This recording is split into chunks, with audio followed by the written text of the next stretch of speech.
قرية شلف قرية كردية تتبع إداريا لمحافظة اللاذقية في جبل الكرد أو جبل الأكراد، منطقة الحفة ناحية كنسبة. تبعد عن كنسبة حوالي 1.5 كيلومتر. عدد السكان ما بين 2500 إلى 3000 شخص، كلهم كرد لكنهم فقدوا لغتهم الكردية. يعمل الأهالي بالزراعة وتجارة الشنقليش ويسمونها السوركي، والسوركي اسم كردي بمعنى الأحمر.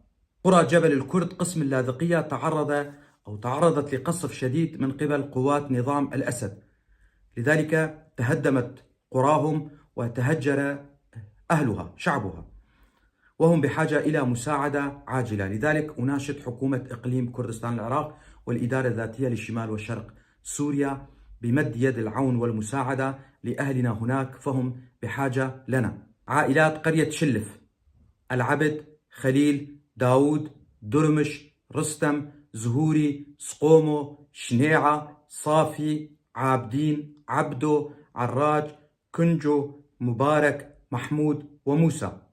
وصلتني هذه المعلومات من أحد أبناء المنطقة وأنا ألقيها بصوتي. أنا علي عبد الله كولو، محامٍ من منطقة درباسية. أتمنى كما يتمنى كل الكرد الناطقين بالكردية أن يتعلم أهلنا في الجبل لغتهم الكردية وأن يعلموها لأولادهم وأن يسموا أولادهم بأسامٍ كردية، فلغتنا الكردية هدية من الله كباقي اللغات وعلينا أن نتعلمها. دمتم أهلنا في قرية شلف.